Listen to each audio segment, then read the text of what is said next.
job hunting can be tough, especially if you're an idiot like me. I mean, I wasn't exactly an idiot, but I didn't have much of a qualification to do, well, anything. Even worse, my CV was riddled with blank spots, unemployment time, and questionable positions. As you can imagine, my chances in the competitive job market were pretty damn low.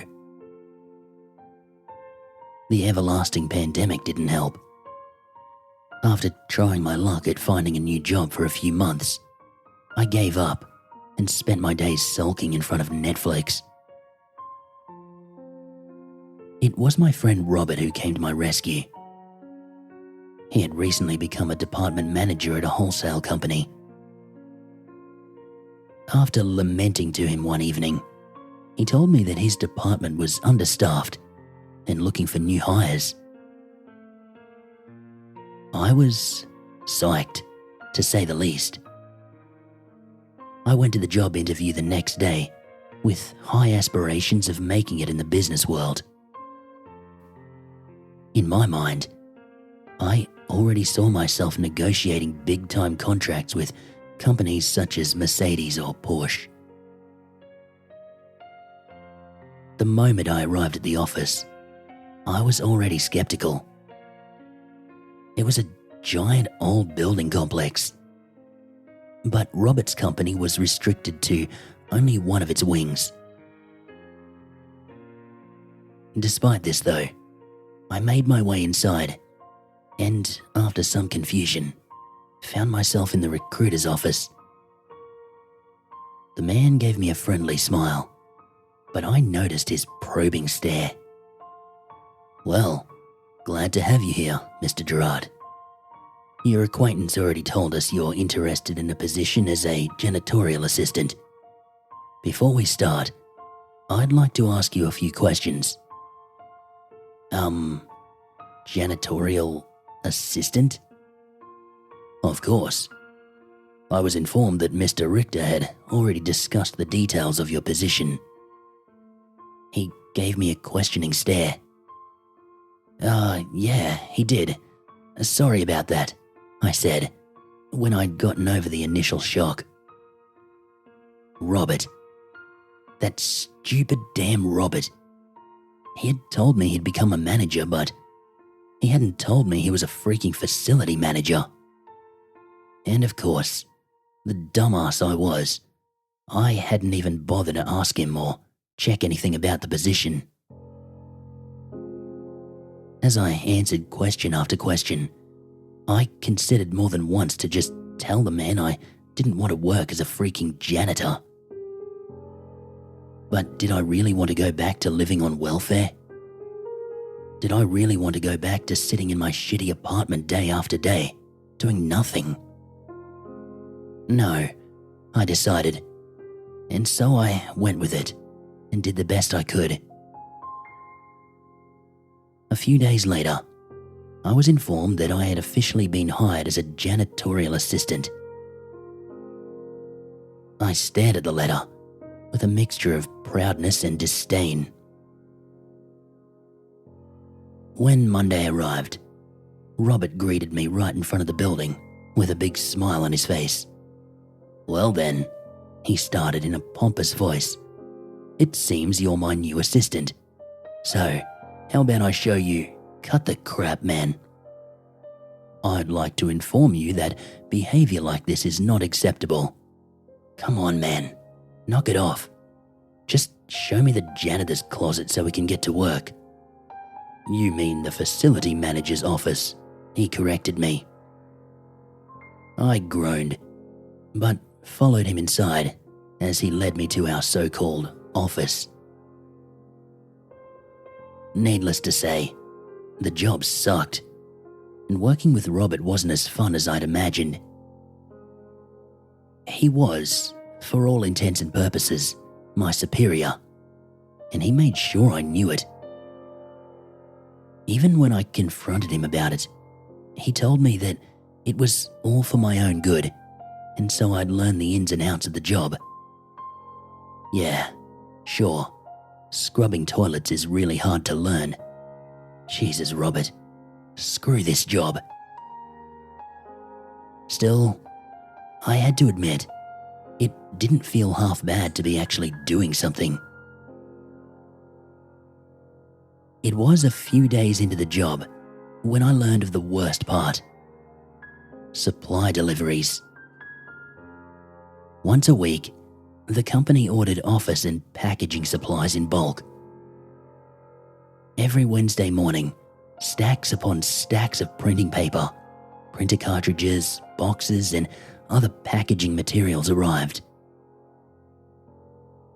Robert was quick to inform me it was our duty to get it all up to the second and third floor offices. All right, where's the elevator? Robert gave me a look of misery. What? No elevator, he said, as he picked up the first of the many boxes and made his way to the stairs. Hold on, what do you mean there's no elevator? He shrugged. Guess they never saw the need to install one. Oh, for God's sake. It took us almost all morning to bring everything up to the offices, and once we were done, the only thing I could feel about my arms and legs was a throbbing pain. Even worse, it was barely on noon. We still had to take care of all our regular duties. When I fell asleep that night, I was more exhausted than I'd been in years. Even my dreams comprised nightmares about endless staircases. I had been working as a janitor for 2 months when I made a discovery that both surprised and infuriated me. It was Friday afternoon. I had just finished cleaning the first floor and was getting rid of some garbage when I decided to take a peek in one of the other parts of the building complex. I walked up to a door and I found that the general key actually worked.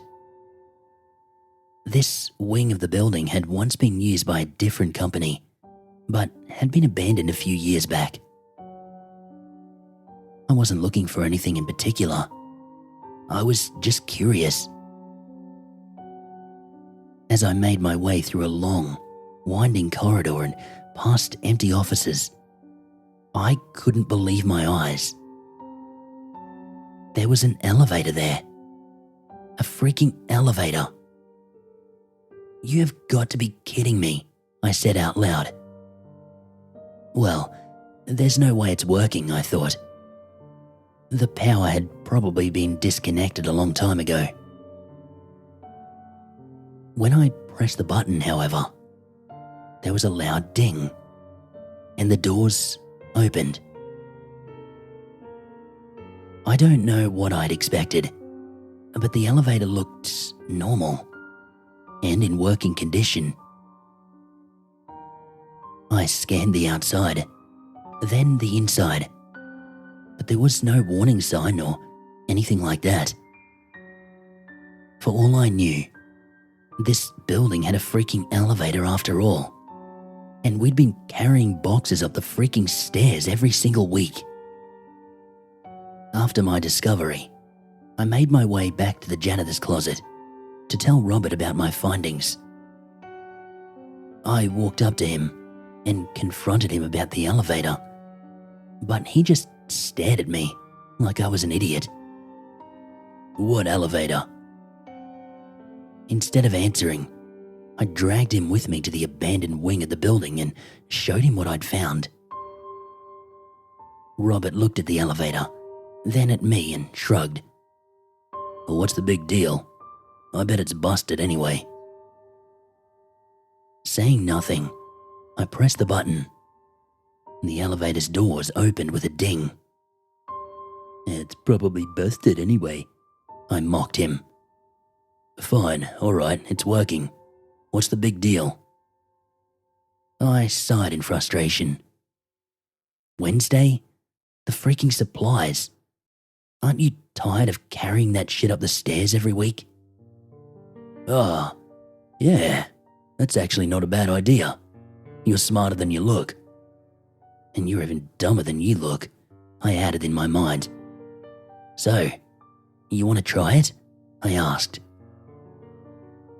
Robert seemed apprehensive. You sure this is safe? We don't know how long it's been since this thing last moved. Well, what's the worst that can happen? I asked. Only that we'll crash down and die. We're at the ground floor anyway, I said with a shrug, and entered. The elevator made no sound. The lights didn't flicker, and all seemed normal. Come on, man. Robert stared at the elevator for another second before he, rather apprehensively, stepped in and joined me. I swear if I die in here, I'll kill you. That doesn't even make sense, I retorted. Hey, what's up with all those numbers? He asked, standing in front of the control panel. What do you mean? There's only 3 floors in this building. Why the hell does this thing go up to 7?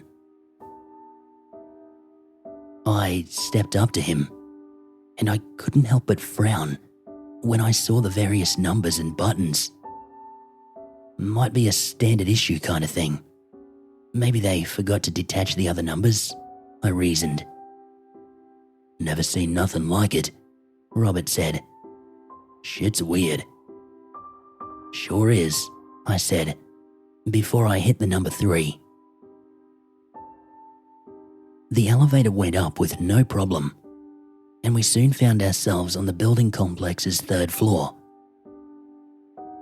After we'd made sure a route to our company's offices existed, we made our way back to the elevator. As we entered, Robert eyed the various buttons curiously before he shrugged and hit the one labeled 6. It won't do a damn thing, I started. But to my surprise, the elevator doors closed. Soon after, it began to ascend. Dude, where the hell's this thing going? Robert turned to me, looking at me in confusion. I have no idea. We both watched as the elevator went up to floor number 4, then 5. How many floors does... 3, Robert said, not even waiting for me to finish my question. So, how the hell are we on our way to... I was cut off when the elevator came to a rest, and a loud ding announced that we had made it to the building's non-existent 5th floor. When the doors opened, we found ourselves in an office, but it looked different from the rest of the building. The layout made no sense. A giant, endless hallway spread out in front of us, one so long that it shouldn't even fit in the building. There was an eerie atmosphere about it, and a strange smell. It was a mixture of sweat and an oppressively sweet odor. As I looked down the hallway, my eyes hurt. The dimensions of this hallway made no sense. The same was true for the office doors. It looked as if someone who'd never seen an office had tried to build one and had gotten it almost right.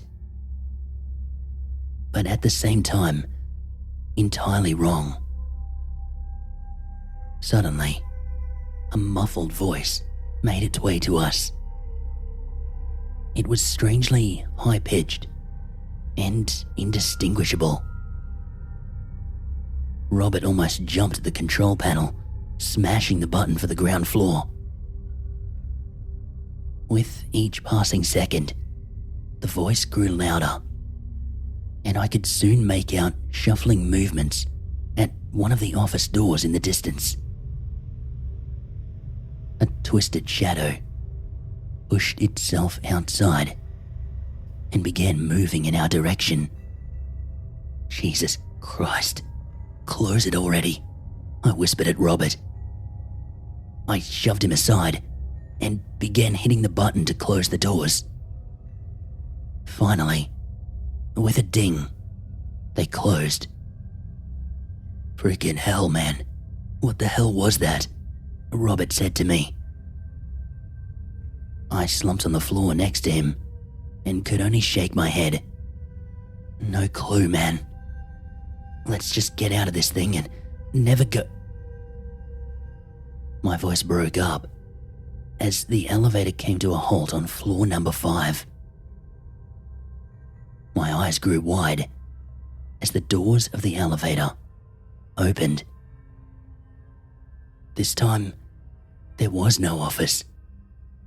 This time, the only thing I could see was the grinning face of a man. It was so close to the doors that he must have been pressing it against them. This guy looked wrong. His eyes were wide open, his face comically long, and his smile was impossibly wide. A little room, friend? He asked. For a moment, I couldn't do anything. I sat there on the floor, staring at the nightmarish figure in front of me. With each passing second, his eyes grew wider, and his smile seemed to grow bigger. Then, he pushed long, dangling arms into the elevator, and I saw him raise a pair of hands that were much bigger than any I'd ever seen. Long fingers, emaciated. He spread them out, pushing them towards me, and was about to touch my shoulders. Almost by instinct, I pushed myself to my feet and retreated. Yes, of course, I stammered as I pushed myself against the back of the elevator. The man was still staring at me as he pushed his lanky body inside. He was wearing a tight suit, and I realized only now that he was hunched over. If he would stand up straight, he would be far taller than either of us. Far taller than any normal person. Once he had entered, he turned his massive back to me and just stood there in front of me, not doing anything. In the back of the elevator, I clenched my mouth shut. In my mind, I screamed at myself not to move, not to do a thing. For a second, I considered throwing myself at the man, pushing him outside. But after seeing how tall he was, after seeing those massive hands and his ghastly wide mouth, I just couldn't move. Eventually, Robert, who'd stood frozen in the corner next to the control panel, had enough. He reached out a shaking hand and was about to push the button to close the doors.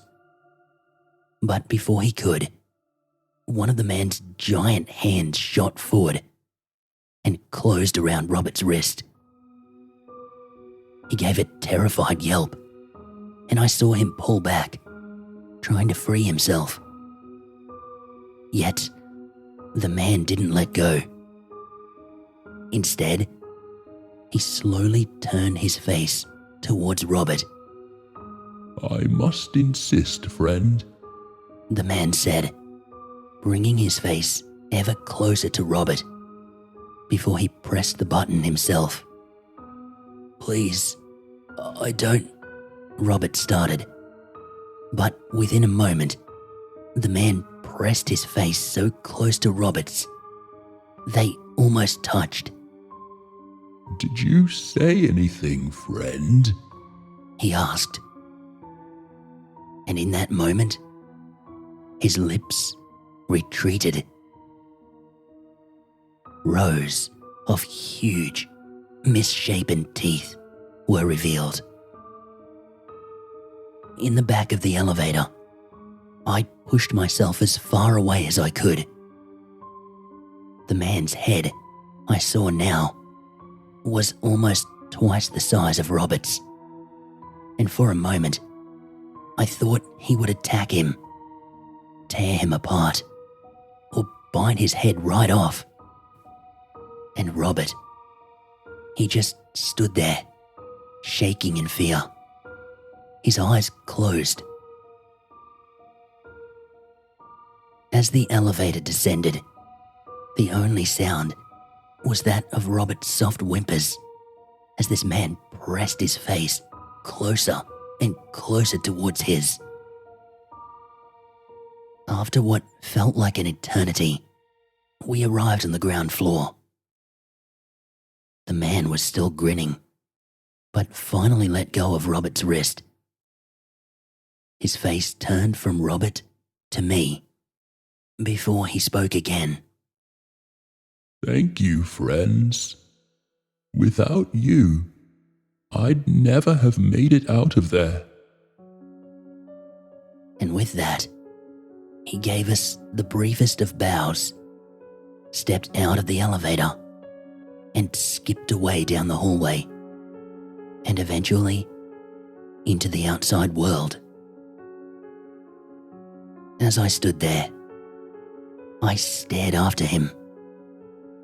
His movement, his gait, his size. Nothing about him was normal.